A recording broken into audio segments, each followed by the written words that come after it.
जय हिंद दोस्तों, कैसे हैं आप लोग। आई होप आप लोग अच्छे होंगे और मस्त होंगे। मैं ध्वनि चैप्टर पढ़ा रहा था। आज मैं ध्वनि के अंतर्गत ये बताने वाला हूँ कि ध्वनि का परावर्तन क्या है ना, यानी ध्वनि परावर्तित होती कैसी है। अब आपको यहाँ पे एक शब्द सुनने को मिलेगा, परावर्तन। क्या सुनने को मिलेगा? परावर्तन। परावर्तन का मतलब क्या होता है कि कोई चीज या कोई भी वस्तु कहीं जाए और जाने के बाद कहीं दूसरे वस्तु से टकरा के पुनः पहली तरफ आ जाए, वहां पे परावर्तन होता है। बात समझ में आ गई? यानी मैं आपके तरफ आ रहा हूं और आपसे टकराने के बाद पुनः मैं अपनी पहले वाली अवस्था की तरफ आने लगता हूं, इसका मतलब कि मेरा परावर्तन हो गया है। बात समझ में आ गई? तो जो ध्वनि का परावर्तन है ना, जो ध्वनि तरंगों का परावर्तन है, वो बिल्कुल प्रकाश की तरह है। जैसे बचपन में आपने एक चीज किया होगा कि जो सूर्य की किरणें आती थी, आप क्या करते थे? एक शीशा ले लेते थे। क्या लेते थे? शीशा, जिसमें बाल को किया जाता है, समझिए ना, फेस वॉश वगैरह लगाया जाता है। तो वो शीशा ले लिए और शीशा से लेकर के दूसरे के चेहरे पे चमकाते थे। क्या करते थे? चमकाते थे प्रकाश को। इसका मतलब कि एक साइड से प्रकाश आ रहा था और शीशे से टकरा करके दूसरे साइड चली जा रही थी।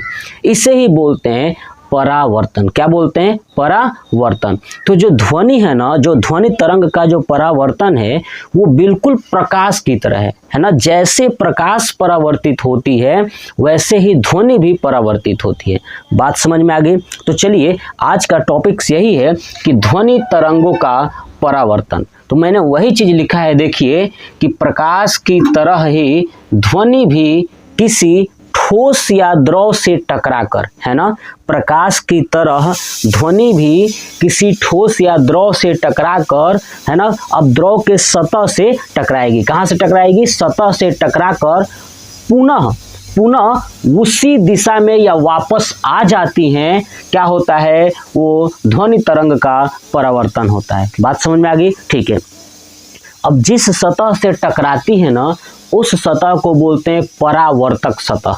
क्या बोलते हैं? परावर्तक सतह। जैसे सपोज करिए कि देखिए, यहाँ से ये ध्वनि आ रही है। क्या आ रही है? ध्वनि ये आ रही है, ठीक है। अब ये नीचे एक सतह है, ठीक है, इससे टकराकर पुनः दूसरे दिशा में क्या हो गई? यानी चली गई, ठीक है, पुनः दूसरे दिशा में चली गई। बात समझ में आ गया? तो ये जो आ रही है और ये चली गई, जिससे ये टकराई है, इस सतह को बोलते हैं परावर्तक सतह। क्या बोलते हैं? परावर्तक सतह। बात समझ में आ गई कि परावर्तक सतह क्या है? कि जब ध्वनि तरंग, है ना, आती है और जिस सतह से टकरा कर मुड़ जाती है या वापस चली जाती है, उस सतह को बोलते हैं परावर्तक सतह, ठीक है। अब जब ये वापस जाने की जो घटना है ना, जो ये वापस जाने की घटना है, इसी घटना को बोलते हैं ध्वनि का परावर्तन। क्या बोलते हैं? ध्वनि का परावर्तन। बात समझ में आ गई? देखिए कि प्रकाश की तरह ही ध्वनि भी किसी ठोस या द्रव के सतह से टकराकर परावर्तित हो जाती है। क्या होती है? परावर्तित हो जाती है, ठीक है। जिस सतह से टकराती है उसे परावर्तक सतह कहते हैं। मैंने समझाया था।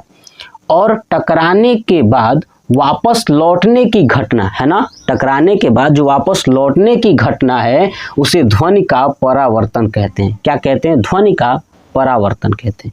कॉन्सेप्ट क्लियर हुआ? अब देखिए, अब ध्वनि को अगर परावर्तन करना हो या परावर्तित करना हो, मतलब कि ध्वनि यहाँ से, देखिए, अगर ध्वनि यहाँ से गई, टकराने के बाद दूसरे दिशा में जानी हो, तो क्या नहीं होना चाहिए? मतलब सपोज करिए, ऐसा नहीं कि ये सतह चिकना है तो चिकना होना चाहिए या दर्पण की तरह होना चाहिए, ऐसा कुछ भी नहीं है, ठीक है। ध्वनि को परावर्तित होने के लिए किसी भी सतह पर हो सकती है, किसी भी सतह पर हो सकती है। बस वो सतह जो है कि ठोस और द्रव होना चाहिए, क्योंकि गैस में ध्वनि का परावर्तन नहीं होता है, केवल ठोस और द्रव में होता है। तो ये बात मैंने दूसरा पॉइंट लिखा है कि परावर्तन के लिए चिकनी सतह की जरूरत नहीं होती है। केवल प्रकाश के लिए चिकनी सतह चाहिए, दर्पण की तरह एकदम चिकना, ताकि उससे टकराए और वो मुड़ जाए। लेकिन ध्वनि में ऐसा नहीं होता है। ध्वनि के लिए कैसा भी सतह हो, वो जरूर टकरा करके परावर्तित हो जाएगी। बात समझ में आ गया।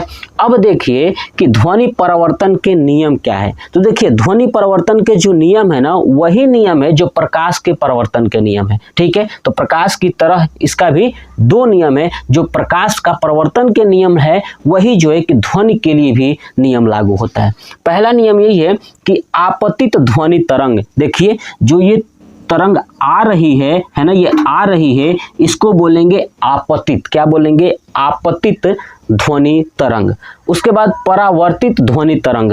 परावर्तित का मतलब जो मुड़ के जा रही है ना, इसे बोलेंगे परावर्तित ध्वनि तरंग। तो आपतित ध्वनि तरंग, परावर्तित ध्वनि तरंग तथा अभिलंब। अभिलंब क्या है कि इन दोनों ध्वनि के बीचों बीच में एक रेखा खींच दूं तो ये होगा अभिलंब। ठीक है, तो आपतित ध्वनि तरंग, परावर्तित ध्वनि तरंग तथा अभिलंब है ना, ये अभिलंब तीनों एक ही तल में होते हैं। यानी आप देख रहे हैं कि तीनों ऊपर ही हैं, इसलिए इसे कहते हैं कि आपतित ध्वनि तरंग, परावर्तित ध्वनि तरंग तथा अभिलंब तीनों एक ही तल में होते हैं। बात समझ में आ गई। पहला नियम है। दूसरा नियम क्या कहता है कि आपतित कोण तथा परावर्तित कोण आपस में बराबर होते हैं। देखिए जो ये आपतित ध्वनि तरंग है और ये अभिलंब, इनके बीच का जो कोण है ना, इसी कोण को बोलते हैं आपतित कोण। क्या बोलते हैं? आपतित कोण। और ये जो परावर्तित है ना, ये देखिए परावर्तित जो ध्वनि तरंग है और अभिलंब, इसके बीच का जो कोण होता है उसे बोलते हैं परावर्तित कोण। क्या बोलते हैं? परावर्तित कोण। यह है आपतित कोण और यह है परावर्तित कोण। ये दोनों बराबर होते हैं। क्या होते हैं? दोनों आपस में बराबर होते हैं। तो ये जो ध्वनि के तरंग या ध्वनि तरंग है, उसके परावर्तन के जो नियम है, वो दो नियम वही नियम है जो किसका? प्रकाश के परावर्तन के नियम है। बात समझ में आ गई। तो दो नियम। अब आपको एक बात तो समझ में आ गया कि जो ध्वनि होती है ना, वो क्या होती है? परावर्तित होती है। यानी किसी चीज से टकरा करके पुनः किसी भी डायरेक्शन में, किसी भी दिशा में जा सकती हैं। ठीक है, ठीक है, ये बात समझ में आ गई। अब चलिए, अब इसका जो है कि जो एग्जाम्पल है वो क्या क्या हो सकता है, तो समझिए। इसे आप स्क्रीनशॉट ले लीजिए। चलिए, जैसे समझिए, एक होता है इको। इको, इको मतलब क्या होता है? आपको पता है, प्रतिध्वनि है ना। और दूसरा होता है रिवर्बरेशन, है ना, यानी जिसको बोलते हैं अनुरणन। क्या बोलते हैं? अनुरणन। यानी ये जो प्रतिध्वनि आप समझ जाएंगे ना, तो यही कॉन्सेप्ट अनुरणन में होता है। तो देखिए, प्रतिध्वनि यानी इको क्या होता है कि जब जो है कोई भी इंसान, इको का ही यही खासियत है कि ये जो है कि जब ध्वनि चलती है तो किसी न किसी सतह से टकरा करके बार बार सुनाई देती है। क्या होती है? बार बार हमें सुनाई देती है, वो इको होती है, प्रतिध्वनि होती है। लेकिन मैं इसके लिए, इको और अनुरणन के लिए, ये अलग से एक वीडियो लेके आऊँगा जिसमें आपको बताऊँगा कि प्रतिध्वनि क्या होती है। प्रतिध्वनि अगर उत्पन्न करना हो, है ना, यानी हमें अपनी ही आवाज़ पुनः सुननी हो, तो कितना समय लगेगा, कितनी दूरी पे कोई वस्तु रखी जाए ताकि उससे टकरा के हमें पुनः हमारी ही आवाज सुनाई दे। ये सब हम लोग पढ़ने वाले हैं नेक्स्ट टॉपिक में। तो ये वीडियो कैसा लगा कमेंट बॉक्स में कमेंट करके जरूर बताइएगा। जय हिंद।